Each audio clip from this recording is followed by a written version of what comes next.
Hello students, welcome to our physics class. In the last class, you have learned about the capillarity. What do you mean by capillary tube? The tube having a very small diameter is called capillary tube. There, you have learned about the capillary action, isn't it? Capillarity or capillary action. What do you mean by that? The rise or fall of a liquid in a narrow tube is called capillarity or capillary action. When a capillary tube is dipped in a water, the water in the tube will rise above the level of the water in the vessel. That is known as capillary rise. Suppose the capillary tube is dipped in the mercury. The liquid is depressed in the tube below the level of the mercury in the vessel. Isn't it? That is known as capillary fall. So these are called a capillary action or capillarity. Today, you are going to learn surface tension by capillary rise method.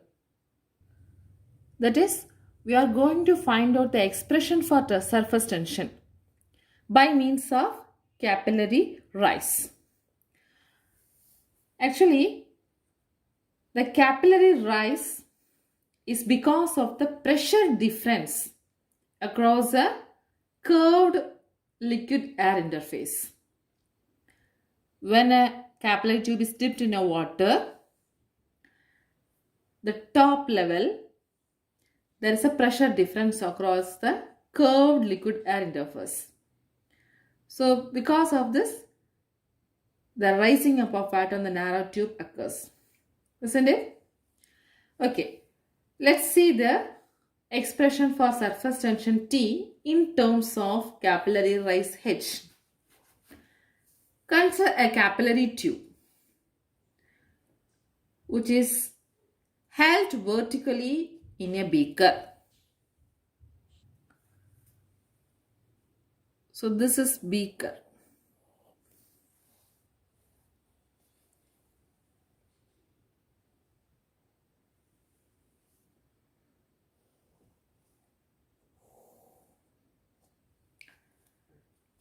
It consists of water, the level of the water.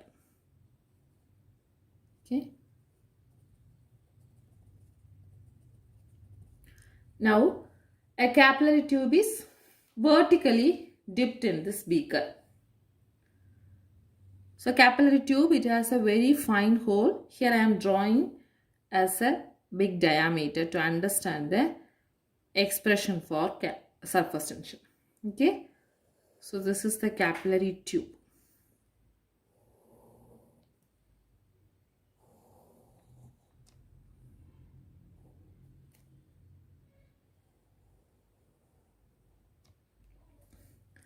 Now, the water rises in this tube. Okay. The water rises in this tube due to the surface tension.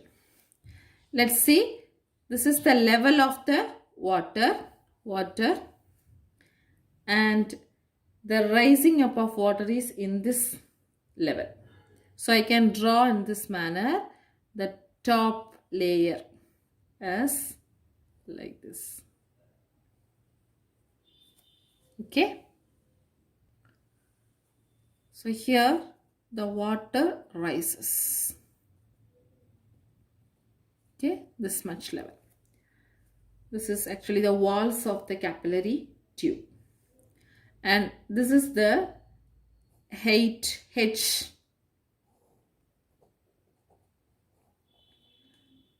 This much height, the water rises in the capillary tube. This is liquid or water. Okay. Now, let's see the force, the surface tension force Ft. The action of the surface tension force is acting along the tangent at the point of contact. We have learned, am I right? So when we are drawing the surface tension force, we have to draw as a tangent at the point of contact, which is acting in the downward direction. So this is actually the point of contact. At this point of contact, a surface tension force is acting tangentially, T. Can you understand? So Ft acts along the tangent to the point of contact, the downward direction. So we know that obviously there is a reaction force which is acting upward. The normal force which is acting upward. So this is acting here. This is the normal force which is equal and opposite to the surface tension force. So here also there is a normal force. Okay. So which is equal and opposite to the surface tensional force.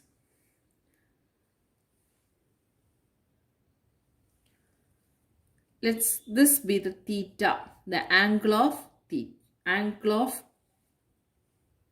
contact. So if this is theta, this is also theta and this is also theta. Now this T, the surface tension T is resolved into two components. One is horizontal component, another one is vertical component. Horizontal component is acting this direction, vertical component is acting this direction. Okay, so what is a horizontal component? Which is T sine theta, and vertical component, that is T cos theta. This will be acting all along the whole circumference of this meniscus. Okay, so this side also the T is resolved into two components. One is T sine theta, that is known as horizontal component, and this is T cos theta, that is vertical component. Alright.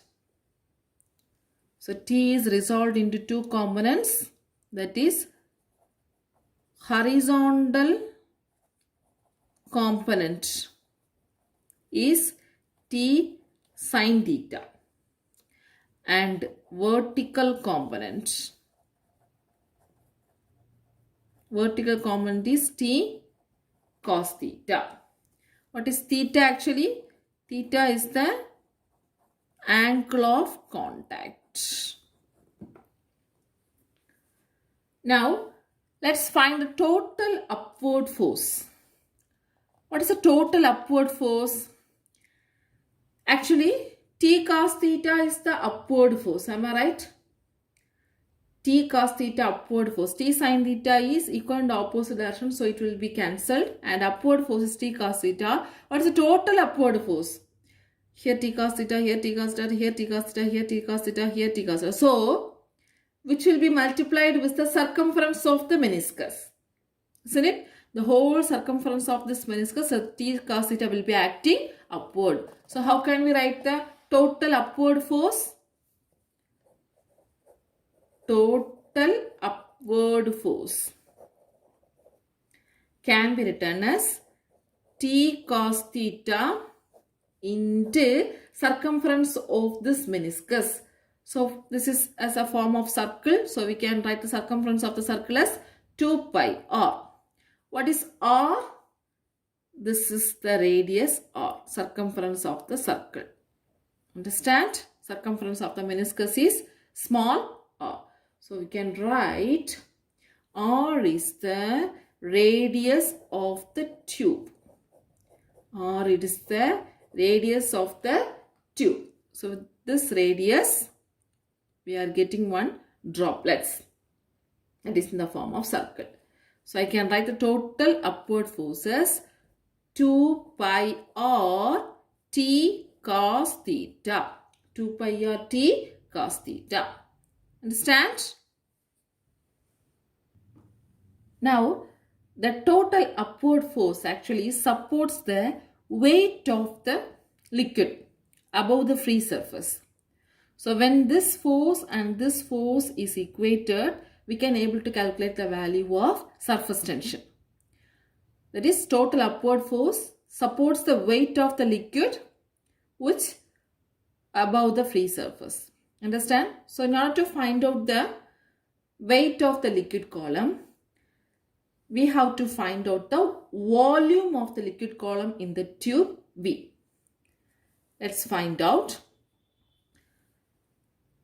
The volume of the liquid column in this tube, how much volume is there, can be found out by the volume of the liquid column of radius r 8h of radius r 8h plus the volume of the liquid column of radius r or height r minus the volume of the hemisphere of radius r. Listen here.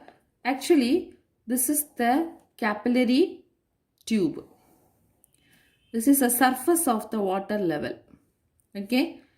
So this much the water rises in the capillary tube. So we can note down this is the 8h. The radius of this capillary tube is actually r. So our aim is to calculate the volume of the liquid column in the tube V. How much volume of the liquid is there in this column? How can we find out? That is, first we should find out the volume of the liquid column in the 8h radius r. This volume plus the volume of this area, am I right? This area.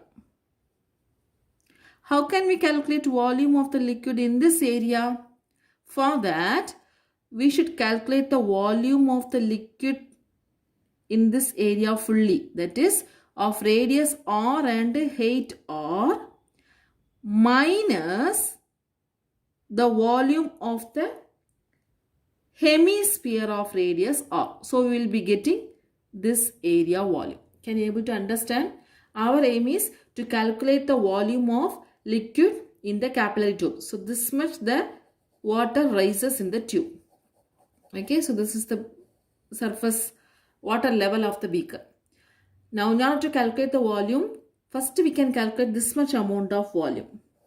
That is the volume of the liquid column of radius r and height h plus this volume of the liquid. How can we calculate this place? This place. For that, we should calculate first the total volume of this liquid. That is the volume of liquid column of radius r and height r fully minus this area. That is volume of the hemisphere of radius r. So we will be getting this one. So this one plus this, we will be getting the volume of the liquid in the tube V. I hope you have understood. Okay, listen here. The volume of the liquid column in the tube V is equal to the volume of the liquid column of radius r 8h plus volume of the liquid of radius r and height r minus volume of the hemisphere of radius r. Okay. So volume of the liquid column in the tube V is equal to volume of the liquid column of radius r 8h plus volume of the liquid column of radius r 8r minus the volume of the hemisphere of radius r. Now let's see what is the volume of the cylinder, that is pi r square h. Volume of the hemisphere is 2 by 3 pi r cubed. So we can substitute the formulas. That is V is equal to volume of the liquid column in the tube V is equal to volume of the liquid column of radius r and 8h, that can be written as pi r square h plus volume of the liquid of radius r and height r. So we can write pi r square into r minus volume of the hemisphere of radius r. What is the volume of hemisphere? 2 by 3 pi r cube. Understand? This can be written as V is equal to pi r square h plus pi r square into r square pi r cube minus 2 by 3 pi r cube. So when you simplify pi r square h plus if you do the cross multiplication 3 pi r cube minus 2 pi r cube by 3. So we can write this 3 minus 2 1 by 3. So 1 by 3 pi r cube. What is this? This is the volume of the liquid column in the tube V. Now we have to find out the total weight of the liquid column above the free surface. isn't it? So weight of the liquid column. Weight of the liquid column. So weight means we have to write in terms of m into g. Am I right? Mass into acceleration due to gravity. Here we have found out the volume. How can we write the mass in terms of volume? That is, density is equal to mass per volume. So volume is equal to density into mass, density into volume into acceleration due to gravity. Have you understood? We are going to balance the upward force with the downward force. Downward force is actually the weight of the liquid column. Weight is nothing but m into g. So m can be written as density is equal to mass per volume. So m is equal to density into volume. So m can be written as density into volume into g. Let's see the rho be the density of water. Rho be the density of the water. Okay. Then we can write the weight of the liquid column as, what is density? Rho. What is volume? Pi r square h plus 1 by 3 pi r cube. Am I right? Plus 1 by 3 pi r cube into g. Understand? So it can be written as pi r cube. We can take it as common outside. So pi r square. Pi r square into h plus r by 3. When we take pi r square common outside, h plus r by 3 into rho g. This is the downward force. Okay. So our aim is to calculate the surface tension. For that we have equate the upward and downward force. That means the total upward force actually supports the weight of the liquid column. Weight of the liquid column above the free surface.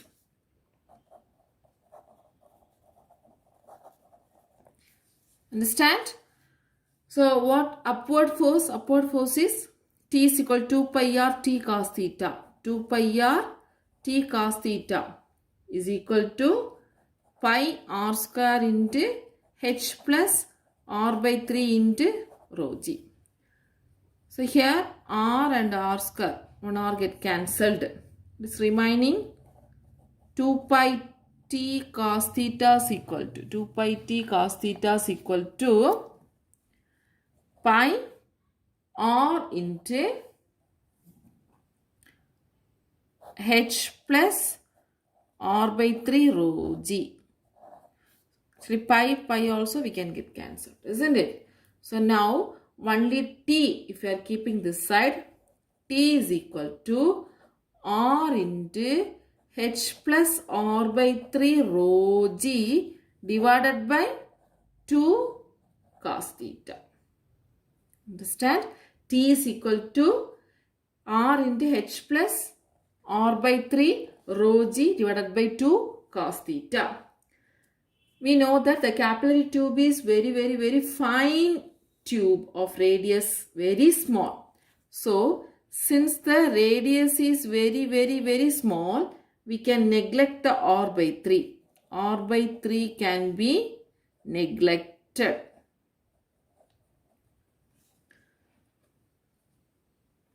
Actually, when we are comparing r by 3 with h, when we are adding r by 3 with h, very less change occurs because r is very small. So we can neglect r by 3 term. So remaining we can write as t is equal to r h rho g divided by 2 cos theta, or else we can write as r rho g h divided by 2 cos theta. So this is the surface tension. Surface tension by capillary rise method. From this we can calculate liquid rises the height, H value.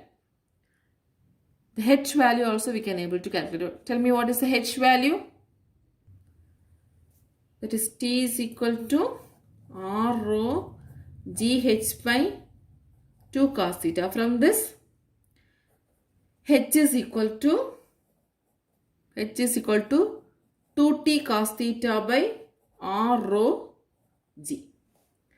Okay. So here the height capillary rise is inversely proportional to the radius of the tube. 2T cos theta by R rho G. So from this we can understand height is inversely proportional to radius R. So smaller the radius of the tube, greater will be the capillarity. Smaller the radius is small, the liquid rise will be more. Okay, so smaller the radius, greater will be the capillarity. So this is about surface tension by capillary rise method. So listen once again. We have considered the beaker. It consists of liquid. A fine capillary tube is dipped on this beaker. So water will be raised on this beaker. Capillary rise occurs. Here we are going to find out the surface tension of this capillary rise method. For that, first we can write the force acting on this liquid. Actually, the surface tension force is acting at the tangential direction. So you can draw the T in this tangential direction at the point of contact. Here also T, here also T. Equal and opposite forces are acting in the upward direction. Normal force or reaction force acting in the upward direction. That is N equal to T, N equal to T. So here theta is the angle of contact.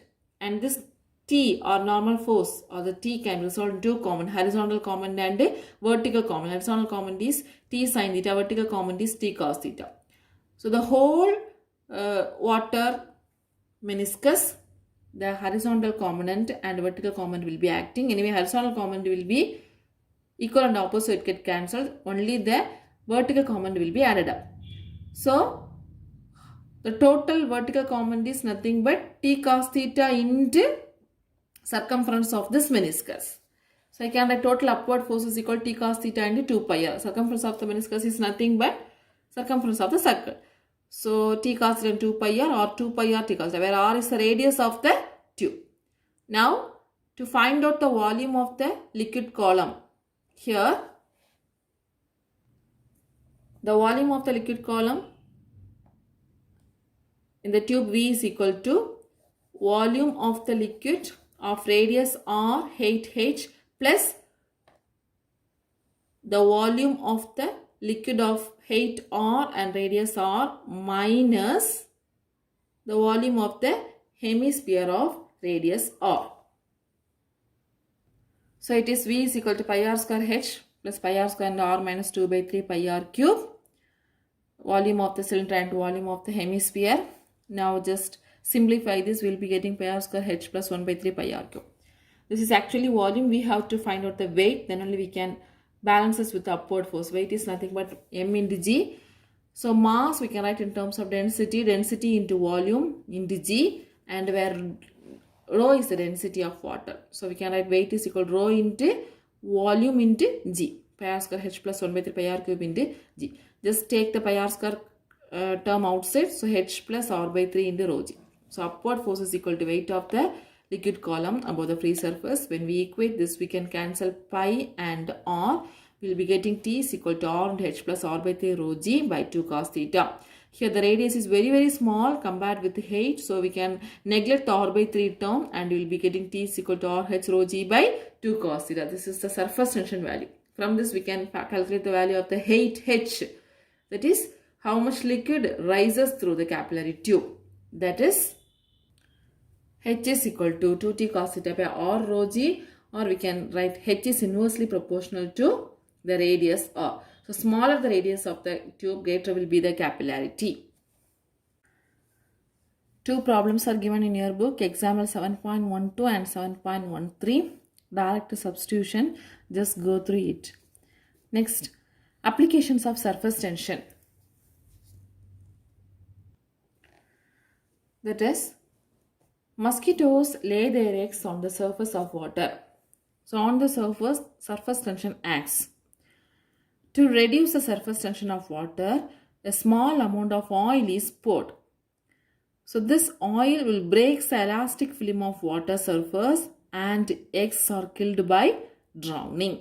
Okay, so when we pour the oil, the surface tension of the water gets reduced. So the elastic film will be break so that the eggs will be killed. And chemical engineers must finely adjust the surface tension of liquid so it forms droplets of designed size and so it adheres to the surface without smearing. This is used in desktop printing to paint automobiles and decorative items. Okay, so when we know the size of droplets, when we adjust it, that can be useful for different purposes. That's why finely adjust the surface tension of the liquid so it forms the droplets of designed size. It adheres the surface without smearing. So this is used in desktop printing to paint automobiles and decorative items. Specks of dirt get removed when the detergents are added to hot water while washing clothes because surface tension is reduced.